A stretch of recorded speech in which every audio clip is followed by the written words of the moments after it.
EJ, there you are. Hi, Mr. Bradley. Welcome, welcome. Thank you so much for being Thank, here as well. Everybody's on the move. thank you for inviting me. Yeah, man. All right, you guys. So we're going to jump right in. The first topic, especially for Susan and EJ, is on site selection. So, Susan, one of the things that our text says is that a site will just feel right. And I know you have some instances where you get to choose your site and others where it just comes with the client.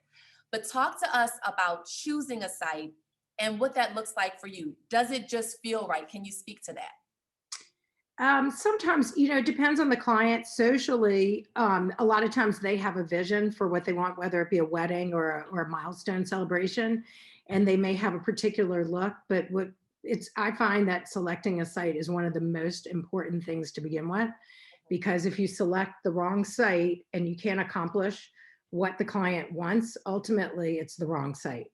So you really want to interview the client on the onset to find out what their real needs and vision and goals are. And that's how we come up, in New Orleans, let's just say there's 900 different selections, there's possibilities.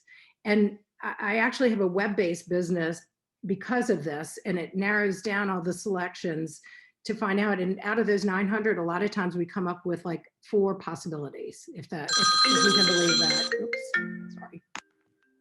So hopefully I didn't lose y'all. Sorry about that. No, we got you. But anyway, it usually narrows down to about 4 possibilities. Yeah. And then we figure out, it's dictated by guest count, pricing, amenities or meal, depending on what they're looking for.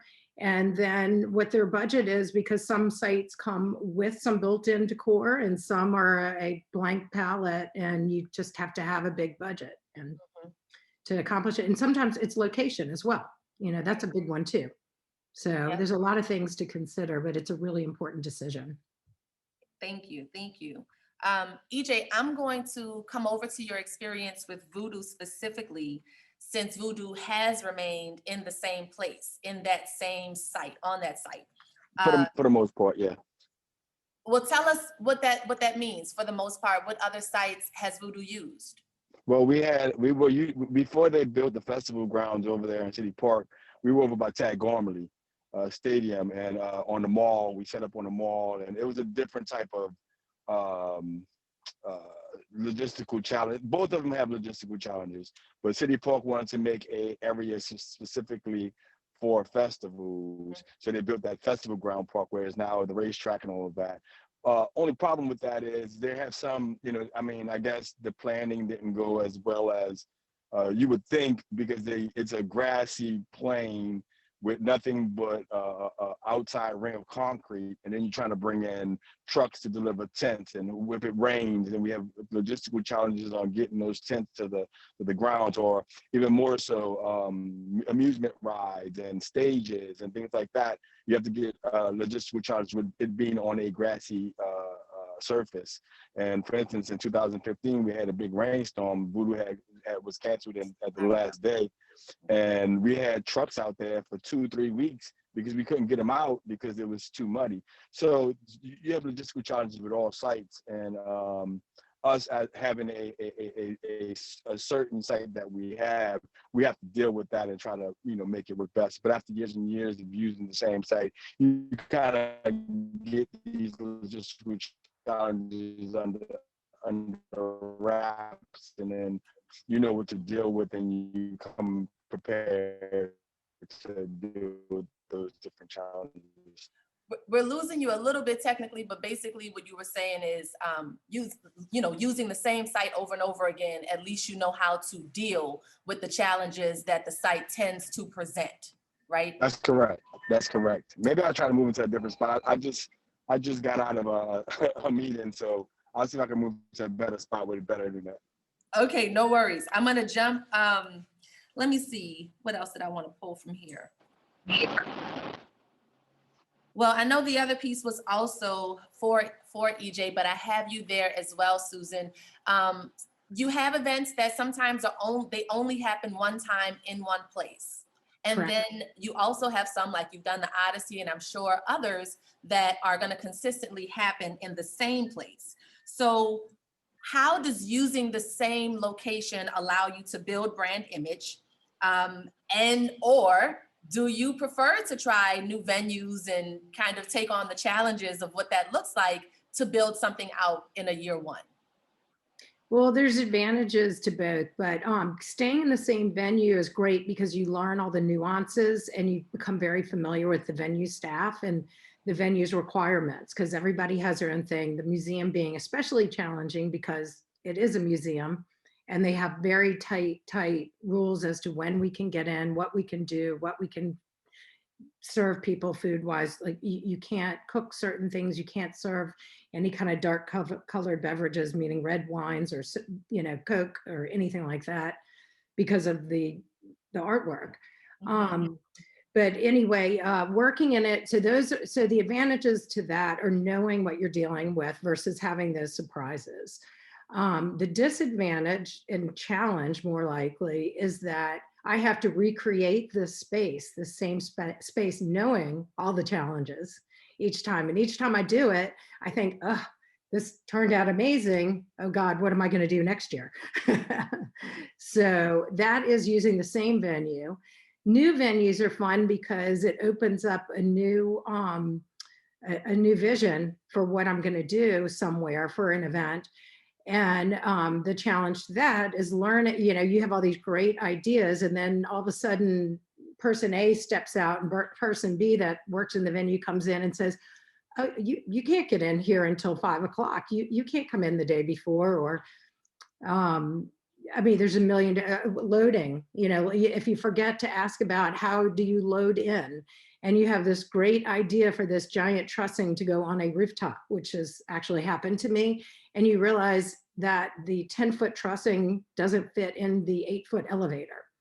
And so then you have guys that have to walk it up a staircase or something crazy like that. So there's a lot of interesting things that you learn. And I always say, I've been doing this for many, many years, but I learn something new at every event. I've said it. I've said it over and over, and I've given some examples in class of just how you learn on that load in and load out. Inevitably, there's something that wasn't mentioned in the contract, how this goes, and the flow of it, right? Right. I love it. So that's production, right? That's Yeah. production. That's production. Before we go into location requirements, EJ, I'm going to come right back to you because I do want you to speak a little bit to how Voodoo keeping that same location has really allowed you all to build the brand image and to add to it. Yeah, well, being a festival in general, it's a brand builder. So we started in 1998, and at the Tag Comedy Spot, it started as a one-day deal with the Roots, and Wyclef Jean was on a ticket, which was a crazy ticket to be in 1998, and Steve Rehaj built it up from something that he actually moved it from there to a different location. And then once we got into that groove of being in that same spot, I think you get brand recognition with the city. You get people, understanding where it is, what it is, and it's a part of the city now, a part of the festival. This is a festival city, so we're one of the major festivals in the city, and being in that spot and being there for so long, I guess, that's a plus for us. But most festivals won't be moving, so it's a common ground thing for festivals. Mm-hmm. And I will say, just to kind of piggyback on that, Hogs for the Cause was there at that same site for a while as well. And then they moved over to the Lakefront Arena. So you can still take an enormous festival and then pick it up and put it back into a different footprint and still maintain its branding. Absolutely. Right. Yeah, definitely. It all depends on what's working best for you. Like I said, that particular grounds may not be perfect for most people. Mm-hmm. And if you can find a better spot, then I think, yeah. But I think Voodoo's been there for so long, and it's part of the City Park Aurora with the oak trees and the moss and all that, and the vibe that it brings. Yeah. You don't want to take that away from anyway, because Voodoo is supposed to be spooky. It's Halloween, and City Park is the best thing for it. So, you're not going to leave City Park because of the grounds. You're going to adapt. Yep, perfect. Thank you for that addition. All right, so moving into location requirements, you all. So, and some of these, it was a lot of questions, but I want to stress that the location requirements is kind of what Susan mentioned. It's really about what is existing and what you have to do to build, or what you have to do to build, or and what you have to do to build or to transform, right? So the same thing that we saw with the Super Bowl, where they actually took this whole stadium, but they transformed it into something else. And then other times you have events where you're able to use a specific location because of the details and the items that it has that are already in place. So that's what we're going to be talking to in this next section. So let's see, Susan, I wanted to start with you on talking about how you make sure that each element of your event production properly represents your client, your customer, the brand, as well as your brand. That is so relevant of a question right now because I have an event next month. Mhm. And I had a very disturbing call with a client yesterday because the bride, it's actually for a wedding, and we're doing a tented event in basically an empty field or two spaces. And I've been speaking with the bride, and I've told her how much more, because we've had to move it because of COVID, how much more it was going to cost to do this. And she did not share that pricing with her family until I sent them an invoice, and they had sticker shock. So we are having to deal with all of what those costs are and all the logistics. And they're asking me to, can you cut here? Can you cut there? Can you do this? And I had to say, no, I cannot do that because it doesn't represent our brand. I know it won't work, and I can't produce that event. And so there's a lot of tears being shed and stress and all kinds of things. And I honestly don't quite know what the outcome is, though I know that they will probably still have the event next month, and it will, but it's not fun. I've tried to get these things, clarified up front, Mhm. but can't always do it. So it's a challenge. It's a challenge, but we won't do a subpar event like that because, one of the questions people always ask me is, oh my God, what is the worst thing that's ever happened at one of your events? And that's my number one question I get. And fortunately for me, I mean, there's some good stories that will go in a book one day, but nothing horrible generally happens because proper planning has been attended to, and our partner vendors are all very reputable and skilled at their jobs. And that's the most important thing, is to have that whole package together, because myself, I can plan the best event, but if I don't have the team to work with me that can execute, then we end up with nothing. And people will say, they'll talk about a great event a little bit, but they'll talk about a bad event a lot. Oh yeah. So, Absolutely. Oh yeah. yeah. For So sure. I hope Thank that you. answers the question. Oh yeah, 100%. And I think, Yeah. it leads us right into the next one, which is really going to be for both you and EJ. And that's about the production timeline, because that's such a crucial piece in being able to communicate what the operation should look like, what the schedule should look like, where this is going and how this is happening. And so I'd like for both of you all to speak to how you go about creating your production timeline and making sure that every detail, or at least every detail you can possibly think of, makes it into that document. You want to start, EJ? I will, yeah, sure. Well, man, listen, sometimes you get hit with, I need this done next week. I want an event. We lost our, like Susan said, we lost our venue, and we wanted to put it here. You got a week to put it together. So I'm going to events. We do special events, but we also do concerts and things like that as I move our House of Blues in Fillmore right now. But it takes a long time. For instance, Voodoo Festival, it takes us a year to plan one festival, and timelines are built in that time. I mean, it's such an enormous project that it won't be done in a week or 2 weeks. We have schedules that lead up to day one of January. Well, actually, day one past Voodoo Festival, we start planning for the next one. So your vendors, your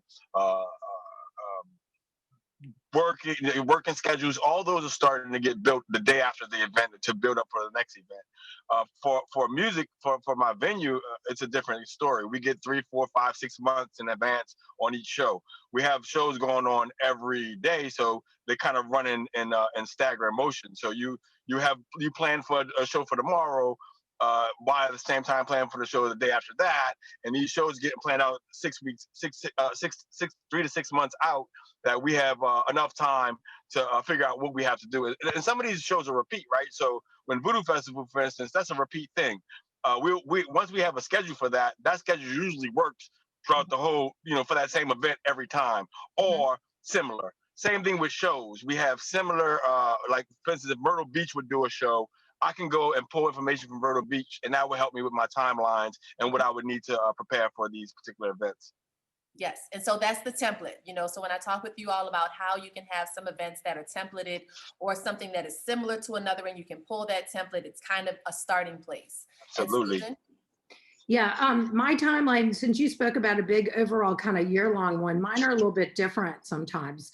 I have sometimes a year-long one, and I'll kind of talk on the social side of things for weddings, because those are so, we have like a 12-month timeline of what goals and things need to be secured and paid for at certain times and dates. And so that's an overall timeline for planning the event a year out.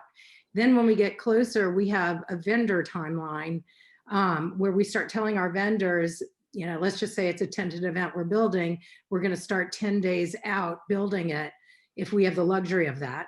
And we layer in the arrival of each vendor. Just say it's at a hotel or something. Problem is, you must have a good timeline, because what if you tell all the vendors to get there at 9 o'clock in the morning and they're all fighting for one elevator entry door, and they're just stacked up, and the trucks are lined down Canal Street, and the police are giving you a hard time, and there's all kinds of fun stuff if you don't have a good. So I have to anticipate and layer in, and we have to have a discussion, because let's just say Kenya's company might say, we need 8 hours to do our job. We need to start loading in at 7 a.m.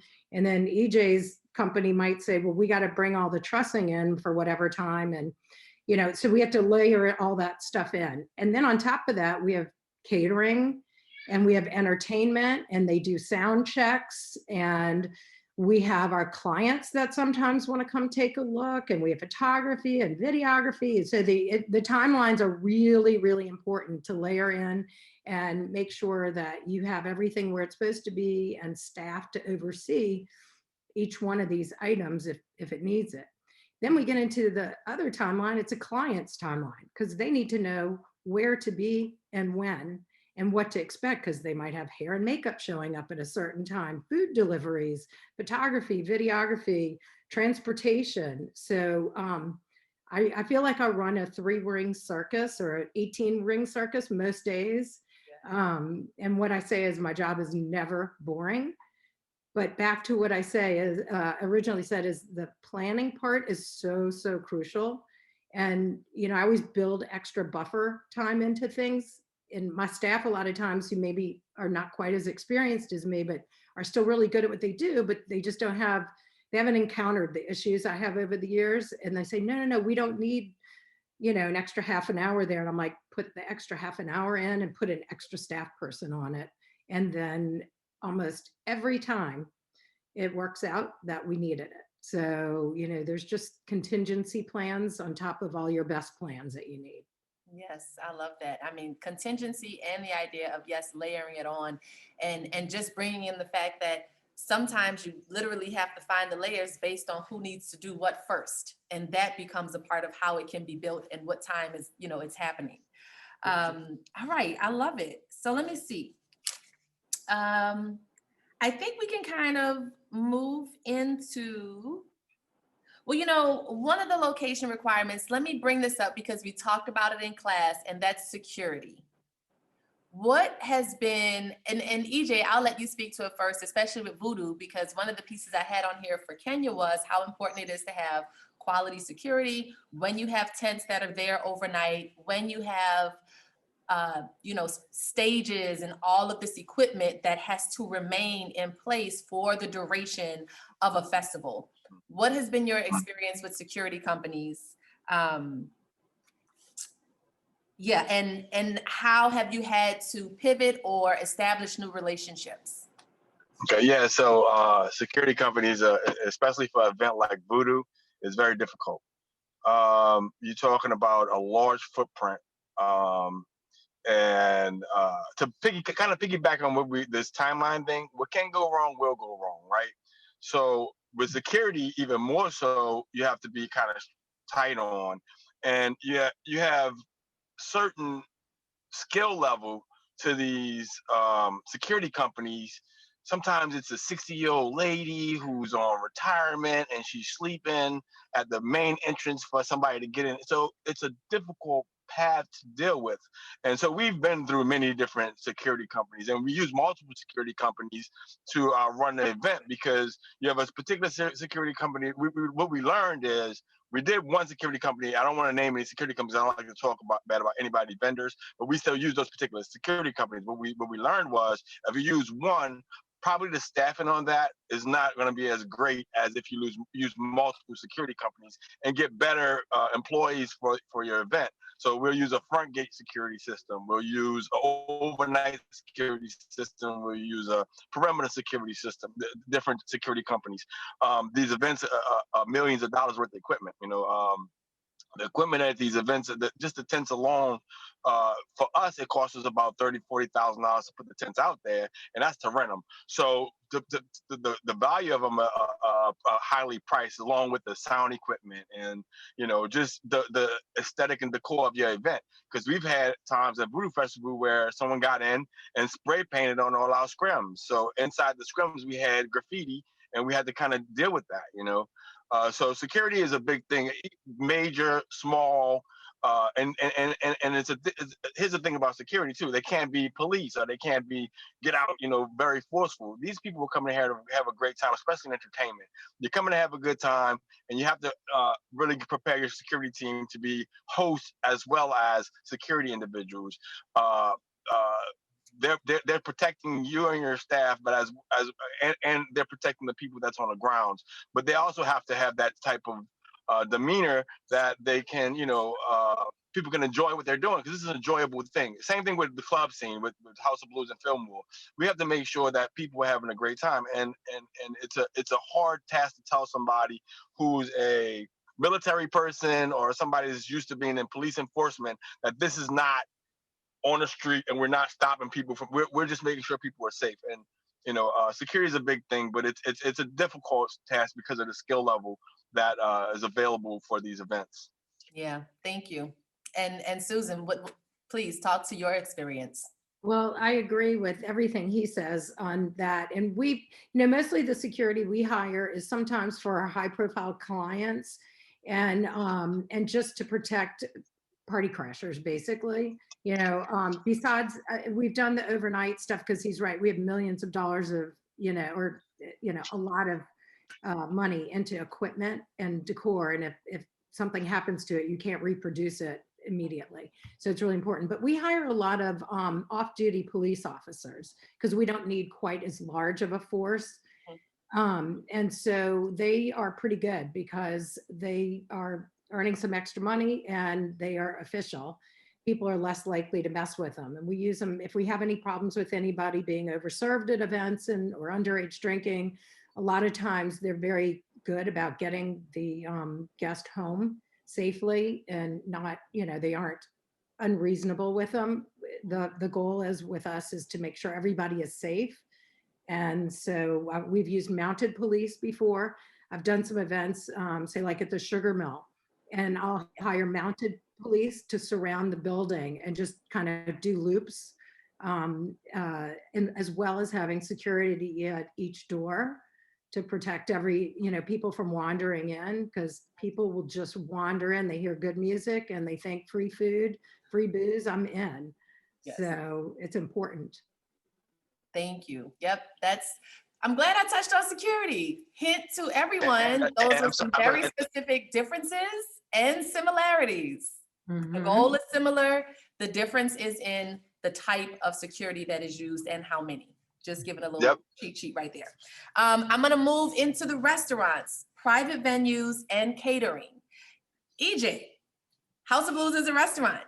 House of We Blues are. has private venues, and House We of do. Blues provides catering. So Both I want Fillmore you and to House of Blues. say it again. Both Fillmore, House of Blues, and the Foundation Room. Yes. Provide catering. So you are perfect to speak to how do packages come into play? And how do you use, or what types of food and beverage packages does, say, House of Blues offer or Fillmore offer, and how it works when clients purchase a certain amount of food and beverage and then they're able to have their venue fee waived? Well, all those don't work. So in order for us to make money on these events, it comes from the F&B packages. They're different packages. They depend on the level of alcohol you want. If you want premium liquor, you want car liquor, you want well liquor, the type of food you want a steamship, you want carving stations, you want bread pudding stations, you want, all this different things. So it all depends on what the client wants. And we have different packages. We have a low budget package, a medium budget package, a high budget package, and also if you want to go all the way out package, we have pluses, which is extras that go on it. So let's say we have you at a wedding want the premium package. You want Johnny Walker Black on your liquor. You want steaks. You want a carving station, and then we have that package. And then you want to add I want ice sculpture. That's a plus. So that's something that we'll sell them. And that's the things that we push for. That's your extra money. So you'd be like, oh, I can get you this band. That's a plus. You want to get this brass band that no one knows about, or I can get you Brassaholics. That's a plus. So our packages depend on the budget, and we'll sell you anything. I mean, if you want to, to an extent, we got the low budget, and that's it. The high budget, it doesn't stop. We can go as high as you want, So and us as a restaurant, that's what we do. You know what I'm saying? That's where our money comes from. Most of our business, our bottom line, it's from sales, and sales is special events, weddings like Susan. Just everything that Susan does. That's where our bottom line comes from, and. My music hall stuff, that's what drives the business. So that drives business to restaurants. So all the sales, going back to the original question, all the sales stuff and the food packages and the beverage packages, that's all tier-based and something that we have to do. Thank you. Tier-based. That's, you've mentioned it in a couple of different ways, but to sum it up, it's a tier-based situation. And so then, Susan, let me come to you as the event planner that, like EJ says, that's his business. How do you decide when venues provide food and beverage packages, whether or not you want to secure their package or whether or not you want to hire a third-party vendor or caterer? Well, that goes back to our initial consultation with our client, finding out what's most important and picking the venue. So if they're big time foodies and food is the most important thing, we'll either look towards a venue that might have built-in food that is to the scale that they want it to be, or we might do a buyout, like just say in one of EJ's venues, he might say, you can bring in your own caterer and we're going to charge you an extra $5 a head or something to do that, so he can cover his cost. But I always tell my clients, food and beverage is the number one highest cost. Well, not number one, usually the number one highest expense of their event. Mm-hmm. And New Orleans events routinely are very large. So let's just say your food is, I'm making this number up, $50 a person, and your beverage is $40, $35 a person. And then you have taxes and gratuities, you're at $100 a person times 400 people. You're at $40,000 right there. And somebody says, well, I have $50,000 to spend on my entire event. Well, that right there tells you you need to get someplace that packages all this up and then gives you a lot for your money because you don't have a lot of money left. Another example of that is with like, and I'm just going to use EJ's venue, the Fillmore, because I had a client who they were hell bent on having their event in this particular warehouse space. And I kept telling them it's expensive to do that because we have to bring everything in, nothing comes with it. And so finally, when we got down to it, I showed them the bottom line number, and it was going to cost them, just say $1 million to have it in this warehouse. And for the Fillmore, we ended up moving them to the Fillmore. We'd already paid a deposit to the other venue. And I told them, lose your $6,000 deposit. It will be the best $6,000 you spent. And we'll go to the Fillmore and they will package up all these things, give all these extras, which they did. And it came with built-in decor. We had a great stage built in, a sound system, all kinds of goodies. And they were able to come in to the event at their budget because of all these things that become provided by the venue. So it's really important to look at all the different facets that do or don't come. Just a quick little surprise event that we did one time at a new venue, because you don't know all these nuances. You buy the bar package, come to find out like 3 days before, it only comes with plastic cups. So it was a black tie event. The client plastic cups. It was for 1,000 people. So bringing in glassware for 1,000 people is a big deal. It's a huge added number. So these are all the surprises that I say, you know, now I always ask when there's a bar package, does it come with glass or plastic? You know, you think I would know that after 25 plus years, but still. It's every venue. Is every venue. And Susan Fillmore's and the House of Blues are the best venues in the city, just so you know. That's right. Plug, shameless plug. So let me see. I was coming to another piece. I thank you for mentioning that too, Susan, though, because the text does say that, like, you know, it literally gave that exact example. It was this black tie event, and then they figure out when they get there that they don't have champagne flutes. And so now this has to be brought in. So perfect example. So let me jump into this on the catering side, because EJ, securing the catering for Voodoo is huge. Because you have to cater and you have to feed the staff all around the schedule, and you have to feed the artists all around the schedule. You have to keep account of how often people are coming in to eat, and you have to make sure that the artists stay separate from the staff. That's a lot. So this is exactly what I did at Voodoo. Actually, I had a Lake House restaurant there. We had to find catering just in general, and this is an example. It went through a couple of ones before you all 100% settled on, like, Lake House is there every year. Correct. So I actually did that deal. So I put it out there, and Lake House came in with a great number. You know, we told them just like Heather said, we had to have, you feed the staff at this time. You got a lunch, you got a breakfast period, you got a lunch period, you got a dinner period.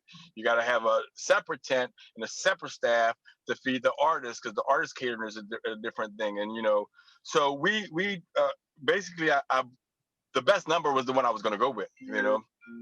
So they came in with the best number. And, what I did was, after tasting the food and finding out how great it was, I did a 2-year deal with them, so I could knock even more money off of it. Do a multiple package deal with them, and then you have them locked in, so you got that number for more than 1 year. It's a big thing, but that company is the one that, you know, you got to find a reputable. It's going back to finding reputable vendors that you work with, like Susan and the people that she worked with all the time. They're reputable, they're professionals. She knows what she's getting. Same thing with once you find a good caterer. If you have a good caterer, you deal with them. We work with Lake House over at Fillmore sometimes for the artists. You know, when we can't do it for Fillmore, they'll come in and do catering over there. So you find a reputable vendor, catering, anything else, and you stick with those vendors. And those vendors go even extra for you because you have that relationship with them, that you may need an extra item for a minute, and you don't have that particular in your budget, and they can possibly throw that in if you can over budget them next time on another deal. So you get these relationships with these vendors, and that's what we deal with, you know. Yeah. I have to say too that there's nothing better than having good quality, delicious food when you are working 12, 14, 15, 16-hour plus days. And so Lake House has really carved its niche in production, right? And so with Live Nation, with House of Blues, with Voodoo, with film and production on, off-site places. Lake House was used for Drake's video shoot when he was down here. So they are a real go-to reputable catering vendor in our New Orleans industry. I think, so EJ, I'm going to move into, I have had tents next, but I'm going to actually move into contracts because you touched on that. And negotiations and contracts, the importance of having them so that you make sure that everybody is in place where they need to be, but also the importance of negotiating them when you know that you have an event that is an annual event and you can find ways through those negotiations to save your budget year after year, right? So talk to me a little bit. I'm gonna bring it over to Susan. Just talk with me a little bit about, or with the students, about how important contracts are to the work that you do.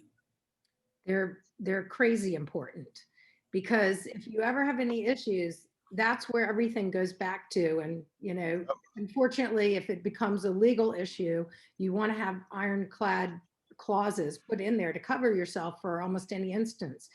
As well as like my insurance company, we're insured for well over, usually $2 million and up for events. Our insurance company won't even cover us without seeing our contracts and knowing that we have all sorts of clauses in there to protect ourselves.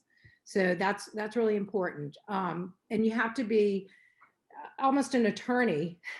Well, actually, attorneys don't even understand our contracts all the way, because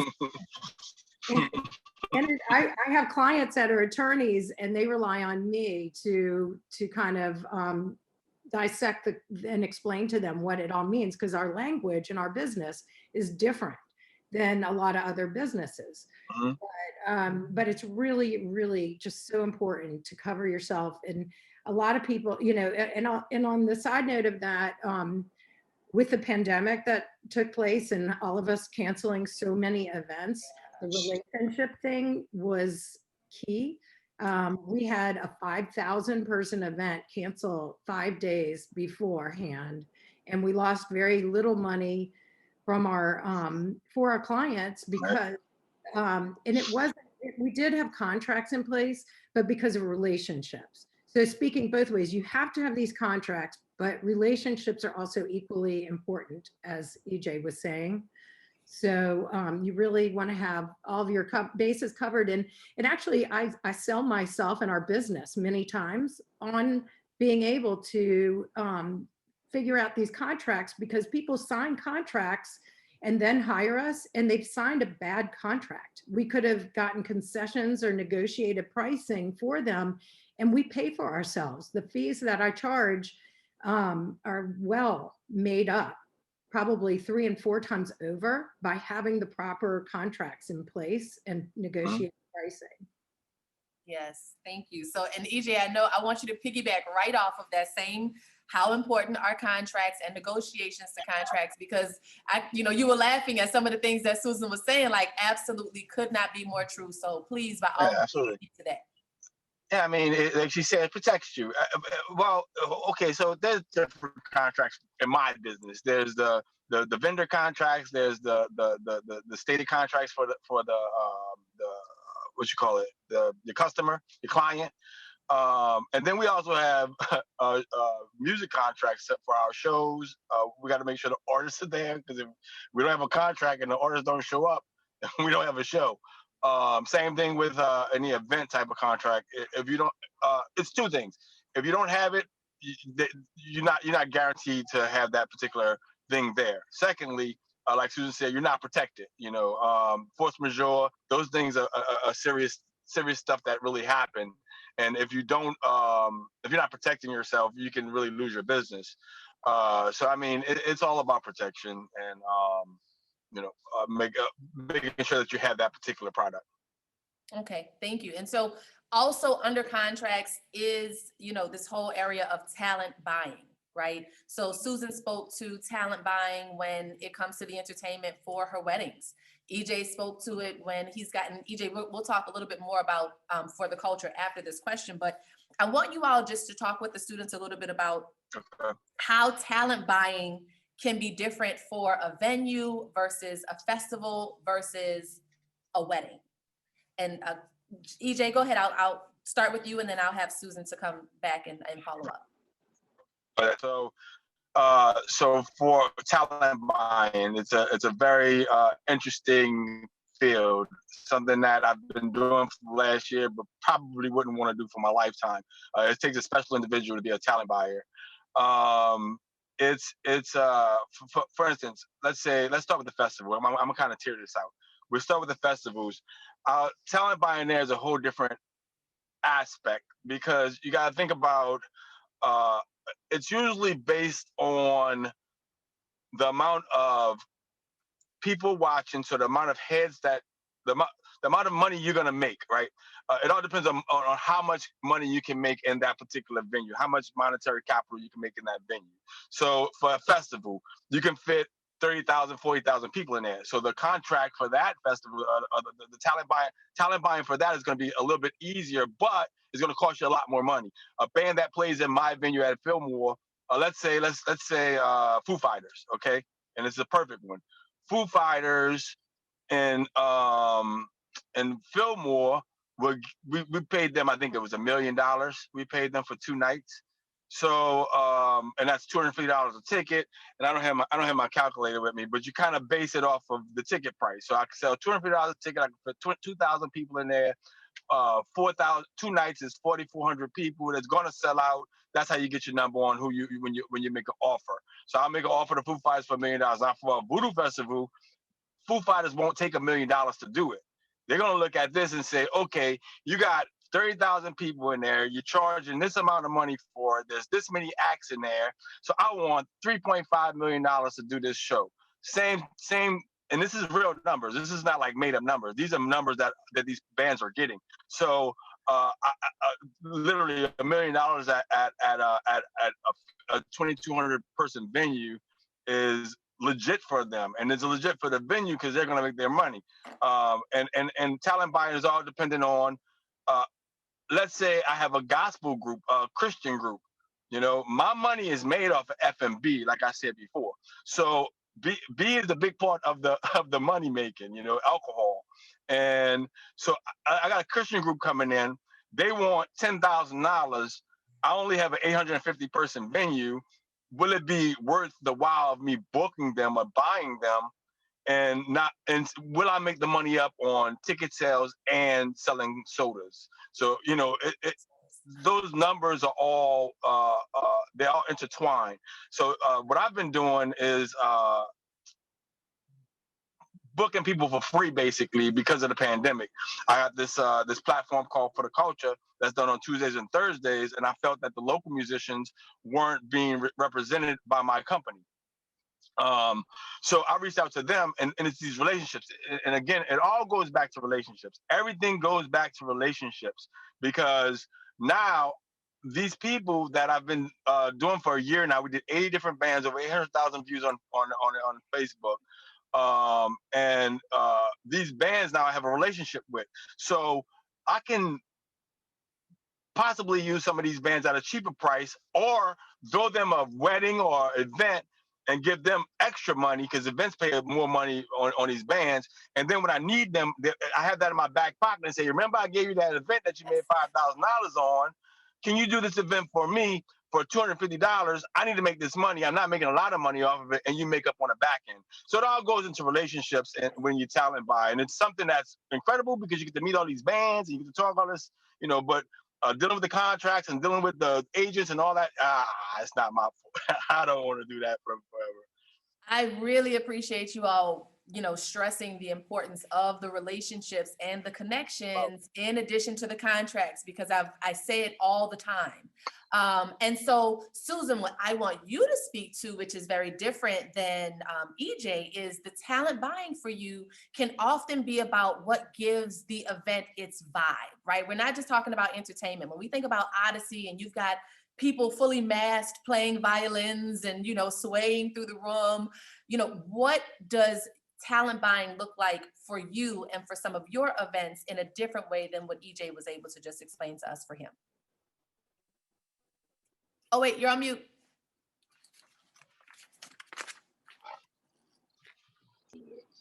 Sorry about that. I buy a lot of talent as well, and obviously very different than EJ because he does concerts. So mine is a single person paying for the talent versus it's for my client versus the public and selling tickets for the most part. I think the talent that we provide makes some of our events, and I say that events, a lot of people can make a pretty event or make an interesting looking event, but it's a flow of an event that I think differentiates our events than others in finding some of this unique talent. And again, relationships. I work with a entertainment provider a lot of times out of New York and LA. And they source some of the best entertainment. So I rely on some of their advice and I hear and I see it, and we elevate our events based on some of this talent and layering in different kinds of talents. So one event that I did a couple of years ago, we had five talent acts throughout the evening. It was a 5-hour event. And two of them were headliners. And we started with, and I always try to use the local musicians whenever I can also. But layered in all different things. One of the things that they wanted to end with, this client, was a named DJ, an EDM DJ, Marshmello. So that was hysterical, trying to negotiate his contract. So he wanted, I think, $750,000 for 35 minutes, a 35-minute performance. And he had to be flown in privately and all kinds of other fun stuff. So finally, I told my client, as much as you want this, it really doesn't work. And you have to sometimes just say that and say, I can give you a cover band and a DJ that is off the charts good. Your guest will like this so much better than having Marshmello. 35 minutes. So it's engaging your audience is where I'm getting at with it. So it might be a headliner name when you're looking for talent and I'm like, ooh, that's kind of cool. We're going to have a big name here. It's going to look good on all of us. It's not the right thing. You have to know what the fit is best to make your event right, because people stop and watch something like that. They stop interacting at an event. Whereas the band that I brought in was so interactive, and just say, I'm going to just make up a number. It was $100,000 versus $700,000, which is kind of close. And this band entertained people so much that literally they ruined the dance floor. They ruined the end of the night. There was like trenched out. It was crazy. So it was one of those calls on buying entertainment that you really have to think it through and be a good advisor and know what's out there and what is going to achieve your end result for your client best. So it's interesting. I love it. So good. EJ, did you have anything else that you wanted to add to the contracts area? Yeah, I mean, well, then after you buy the talent, you have to deal with the talent. Yeah. So I know real, like the talent and the talent, Writers. the talent. Yeah, they have writers, and then the writers have all kind of crazy shit. I think I crazy. I'm sorry about that. But they have all kind of crazy stuff on the writers. We had going back to Foo Fighters again. Foo Fighters writer, it was amazing. It's extremely hilarious, but it's serious. You know, they put it out there, the things that they can have. They have the food they can have, the particular snacks, the particular towel requirement, bad this, that, and the third. So man, it's just interesting field to be in, to deal with talent and A&R, be an AR and deal with talent and talent buying. Yeah, I'll leave that to my talent buyers. I was working in artist relations for Voodoo the year that we had Foo Fighters, and for sure, I think the writer, I mean, definitely over 15 pages. Oh, but it was awesome though. But it was awesome right. the way Some of they it did is it. so filled with so much personality that it is actually a part of their brand that you're receiving as the producer, right? Yeah, it was amazing. The best awesome. ride I've ever seen, hands down. Yes. Well, when you're dealing with private events, the problem is too, is your clients don't understand all the, like they hear the price of the band, which is say $700,000, but there's another 1 or 200,000 in things that they require in that rider, which is an additional contract of theirs, which can be Yep. providing all of their equipment, some of their music items, they call it backline. So backline sound, their meals, the technical things, the other labor that they want. You have to have parking for their trucks, their travel RV. I mean, all kinds of things. You name it. So that's why I say, a lot of times when clients initially hire someone like me, they might say, wait, how much do you charge? And then then they realize afterwards, they're like, oh my God, thank God we hired you, because we had no idea how to dissect all of this. So. Good point.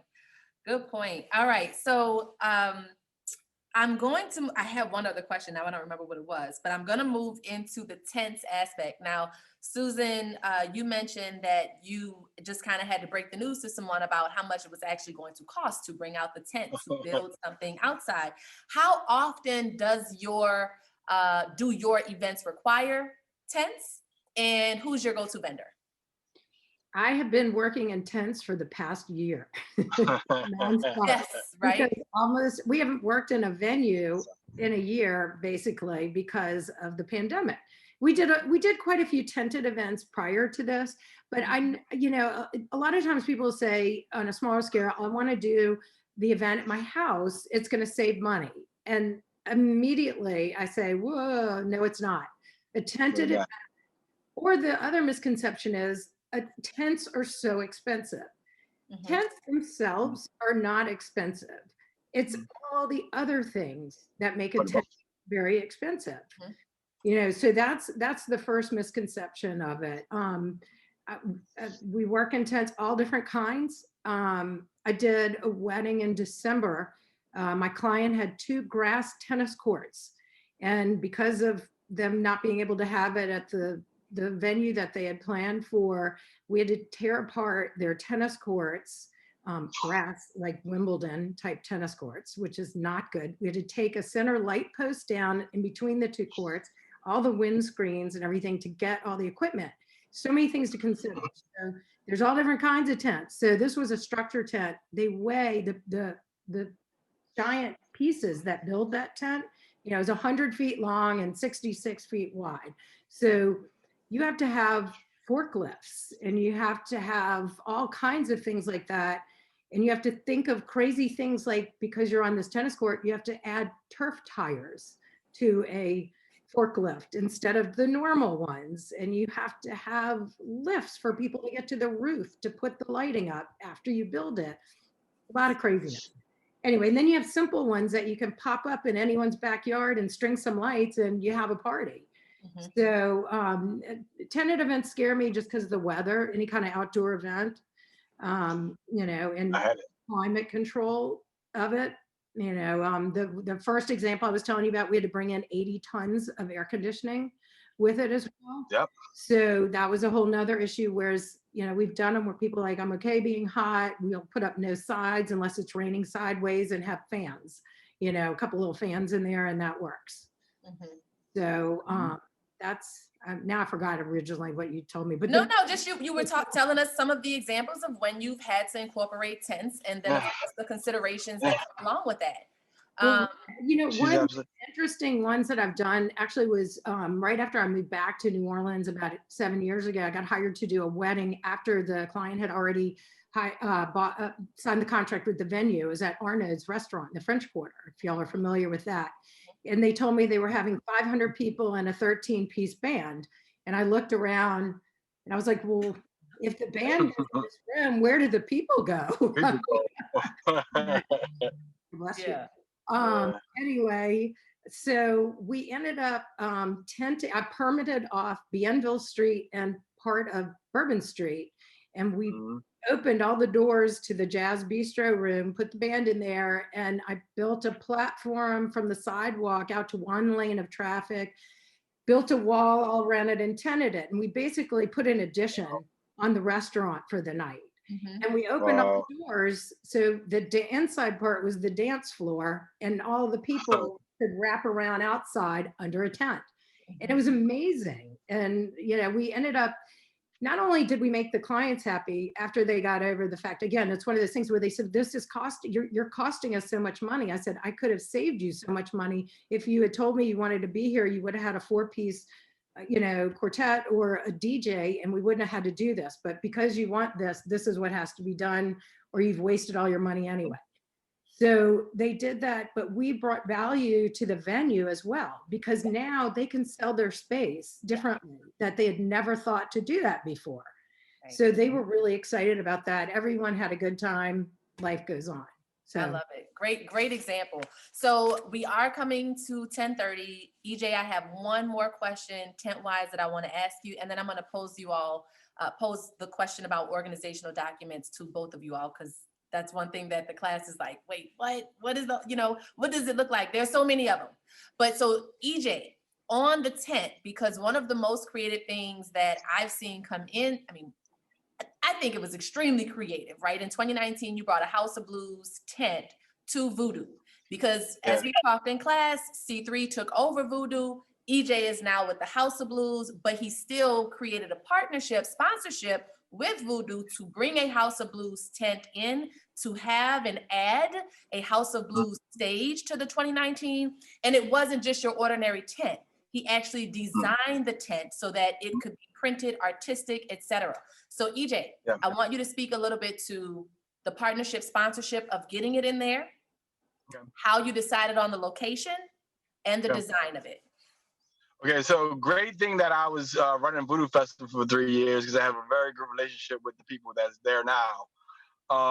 We are both owned by the same company. Live Nation owns House of Blues. Live Nation's own Fillmore and Voodoo Festival. We thought at that time that we was trying to rebrand House of Blues and bring it back to a younger generation. In order to do that, we wanted to bring it to Voodoo Festival. We had the print design, the tent design and printed so it could look like a House of Blues. They had stars in the inside. They had panels. It was amazing, And fortunately, the first day of Voodoo, it poured down raining, and we had so many people just escaping from being outside in our tent. So we had a big party in the tent. So it actually made it become a very huge success. Funny thing about that thing, that night, I think it was a hurricane monsoon come through there. It was some big storm came there and knocked my tent down. It destroyed my my food tent, and it shifted my main tent. I had to get people out there to restructure the tent and make sure that it was great. We had to bring in another tent and put up the food tent within 3, 4, 5 hours before we opened up again, which we actually was able to do and successfully made something happen. Tents are a very difficult thing, like she said, because they can get hot inside. We had to make sure that we had, a proper ventilation and things like that. But the Voodoo tent was amazing. We're trying to do it again whenever we come back, but it was a partnership that we had with the company, because we're both part of the same company, and it was easier for me to do it that way. I felt that, being originally from Voodoo Festival and now at House of Blues, I thought it was kind of kismet that we brought it all together and redo that. Yeah, I love it. All right, well, I'm going to let the students begin to ask their questions in a moment, but I want you all to leave them with just a little bit of insight on your function sheets, your organizational documents. So when you talk about all the components that go into the tent, what does that look like? Susan, when you talk about all the things that were needed in order to, recreate or build out this tennis court, where do the things that is needed for that project part, just that one detail, how does it live in its own document, which is usually a part of a larger document? So I'll start with you, Susan, and I'll come back to you, EJ, and then we'll go to questions, you guys. Well, usually I start, at that point with a floor plan. So we draw a floor plan and diagram all the different, whether it's color coded or however we designate what is what. And then I'm kind of old school in the fact that I like a production binder for myself. I physically like to touch and feel and see the paperwork. So get pricing and all the components that build everything, and then I'll organize them sectionally. We also do things on a program called Asana, which is a project assignment type program, so that everybody on the team or outside vendors can connect and keep up with what's going on. We use a couple other programs, and sometimes Excel spreadsheets are a good way to accomplish it. So it's hard. There's a lot of parts and pieces, a lot of parts and pieces. I mean, it's not just, we don't just do the tent. So we do all of it. So you have to be crazy organized. You set reminders. We use Google Files. We share documents via Google. There's so many different ways to do it on a bigger event. EJ? Yeah, like she said, Asana is a great program. We use that before too. We use that for a lot of advancing. Like say the vendor needs a golf cart, we can advance that. So we use programs like she does. I'm with her when I'm doing a festival. I gotta have my Bible, so that's what I call it. It's a binder with every different aspect of it. You have your site maps, you have your delivery maps. It's literally the Bible. You can go to that thing and go to each section. If somebody's having a problem with VIP, you can go to the VIP part of your section and they have everything laid out, your contracts, your timelines, your schedules. As far as a venue wise go, we do have organizational documents as far as how we're going to start the night, what's going on as we close the nights. I have organizational documents on how we provide this particular item, but mainly for big events, you got to have a Bible of some sort or some type of organizational thing that has everything in one space. I love it. Thank you, man. This has been jam-packed with excellent industry insights, hands down. So students, you all said you wanted to be able to engage and interact. Please take this moment just to kind of hop in, mute yourself if you have a question. Anybody? Sarah? Hi, I'm Sarah Candia. I really enjoyed this talk with all three of you. You guys, this panel has been amazing. Right now, just talking about function sheets and stuff. So, I have two questions. You guys could choose to answer whichever. It was if you make a separate binder or Bible for each event, or do you still use some aspects from previous binders and still implement it in the event you're in right now or that you're organizing?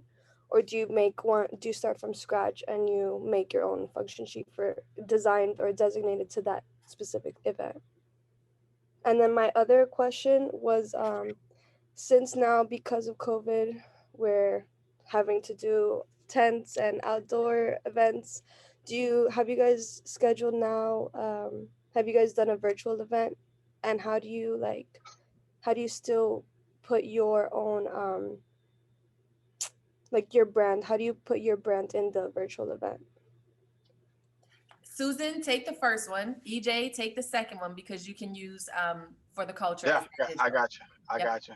Yeah. So on the event binder, the Bible, as EJ calls it, and we do as well.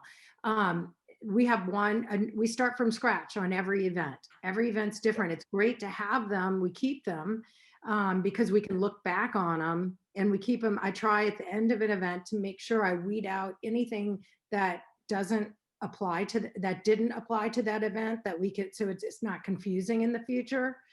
And we start from scratch, and it's one of the best ways, because multiple people touch this event in our office, that I personally like to put the binder together myself, because it brings me up to speed with every single thing, and it sort of works as a checklist for me to check everyone's work to make sure nothing is missing. And so we have a system along that line. But yeah, everything is from scratch for each event.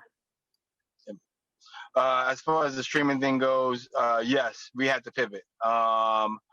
When COVID happened, we closed our doors And at that time, I started thinking outside the box, and I was like, we need to do something for the local artists, because I felt that the local artists and the local artist community and House of Blues haven't been so close together as they should be. We changed that. I've been streaming live. We started with just asking the band if they can do it. I wanted to give I gave Dawn Richard a platform so that she can perform and just get out there. And artists are a strange being, right? An artist needs to perform. Money is fine, but they have to perform. They have to express themselves, and express themselves from home is not the same type of vibe as expressing themselves on stage with the lights, you know what I'm saying, with to an audience. Now, it's different for them now because they don't have an audience. I can't have people in a room. I have 5, 6 people in a room. So we try to provide that same vibe, a spark. But these artists are loving it because they that's their lifeline, their breath, their food, their all existing being is being able to express their art. If they can't do that, they fall apart. So we've been doing it. We started with just I want to make sure the sound sounds good, and it started building. And we had everybody from Tank and the Bangas. We had Street Crew, Big Sam. We had Mia Borders. I mean, the list goes on. We had over 80 different people. And at some point, people started calling me and asking me to be on it. Matter of fact, I have 3 shows in March, and a week ago, Kermit Ruffins texted me. I don't know, I got my number, but he texted me and said, I want to do your show. So Kermit Ruffins is going to be on March 9th. But yeah, we pivoted, and we've actually put a great platform on House of Blues New Orleans Facebook page. They're still up there. We have over 80 different shows that you guys can go back and look at. And if you look at the first one to the one, like if you look at the first one and then look at one of the last ones, you can see the difference in how we, took every step and got better with it, with sights, sounds, and so forth. Thank you. And so one of the things that we've talked about, you all, and still have not completely explored, is how you evaluate the success of your event. So EJ, just briefly give a couple of numbers to the students for how you've been able to very clearly see and evaluate the success of For the Culture. For the culture, is not a monetary success. Okay, this is a relationship success that will become a monetary success. Us having this, the things that I've gained from this is much more than just money. Now, for instance, if Susan comes to talk to my sales director, I'm sure she knows Anna, but if Susan wants, her client wants a particular band, right? I have a 80 band Rolodex now that I can go to and pull from and being able to put on these events. Once we get back to some type of normalcy where we can have people actually in a room, touring bands won't be touring for the next, I don't know, 2022 is when what's his name? The I Can't Feel My Face guy, Weekend. The Weekend is have his tours out in 2022. So that's when we realistically looking at when concerts will be full force back in 2022. So do we want to wait to 2022 to go out and buy some live music? No, we don't. So having this local catalog of musicians, I can do this as soon as the mayor tell me I can put 50 people in my room. I'm putting 50 people in the room to enjoy this live music. Yeah. So it's not always about monetary. The value is always not monetary. Sometimes the value is in relationships. Yeah. Thank you. Yes, you all have heard that before as well. So final question I'm going to give to Taylor. Unless you have, okay, Isabella. So Taylor, I'm going to go. You mentioned you have a question, and then Isabella, you'll have the last question and we will wrap. Taylor? Yeah, I have a question for EJ, just personally out of curiosity, because I have always wondered why, and I love City Park for Voodoo. I couldn't imagine it anywhere else, but the mud has always been such a consistent thing that is being dealt with. So I just wonder what made you guys make the choice to continue it here and overlook the mud, considering infrastructures of stages, even just people losing their shoes in it, just like all these little things. What made you say, no, this is the right place, this is where we need to keep it? So honestly, I hate the new location. I hate the festival grounds.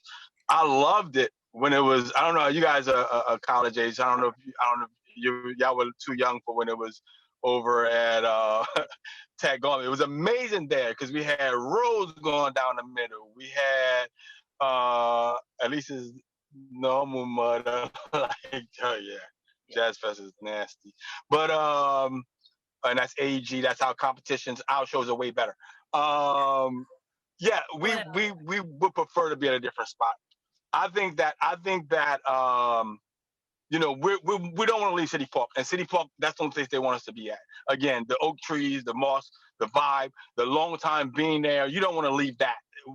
It's synonymous with our name, City Park. So we're not going to leave it. You know, we're going to try to get better every time or figure it out, but it's going to be a muddy mess. It's not going to be muddy as bad as Jazz Fest with the horse manure mixed in with it. We don't have that. But that's sometimes that's the type of thing AEG does. But you know, we'll make sure that visit. You know, we try to do as best as we can. But yeah, I hate that site. Let me jump in real quick, EJ, because in 2019, Voodoo for the first time laid out these huge roads that allowed you to go from one area to another and avoid the mud. So I don't know if you made it out in 2019, Taylor, but that was one huge adaptation that I think was a huge improvement to it. Isabella, finish us up. What you got? Hi, I just wanted to first say thank you to all of you for having a moment of your time. I know you're busy people. This question is actually for the three of you. I know I get very overwhelmed, and I know in this kind of work, especially during the last moments of like an event plan, it could get very stressful. So I just wanted to know if you have any methods of staying grounded and stress-free, kind of, because I know there's not any, you know, but I just wanted to know if you had some advice. And Susan, I definitely want you to take that one and finish us off. Well, there's different parts of this industry that are better suited for different people. I'll say that because what I do is very stressful in many ways, but with experience, you know, I've learned to kind of breathe through it all, and I know it will all work out. But initially, you know, depending on who you're working for and everything, is finding the niche that you fit best in, because it doesn't. Oops, sorry about that. It doesn't always have to be so stressful. All parts of it do not have to take on that stress, but it isn't for everybody. You know, you kind of have to be an adrenaline junkie on a lot of ways to do the stuff that EJ and I do. But you know, not all parts of this are like that. There's definitely, you know, working from within an organization sometimes is less you know, stressful, and there's different parts of this industry, and the more organized you are, probably the better you feel about it and less stress. And the better and more reliable your vendors, right? Because that also helps to relieve some of the stress. Go ahead, EJ, what were you gonna say? You got to be built for this. This is not for everybody. This field is not for everybody. Heather, this field is for her. Me, this field is for me. Susan, this field is for her. You have to be built for it. You have to be able to. It's like thinking like Dory.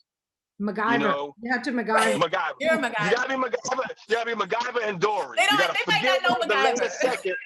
You gotta forget about the last second and figure out how to put out that fire. It's always putting out fires. Every event will not go planned as you plan. It will never, ever, ever, ever go as planned as you think it will go. Something's gonna go wrong every event, every time. And you have to know how to pivot and move and think outside the box to create that special moment for that person. And sometimes when the mistakes happen, those mistakes make the event that's that much more special. Yes. That's what I was going to say, that things happen every time, but it's not always a disaster thing. Sometimes they go in favor of the event. So Yep.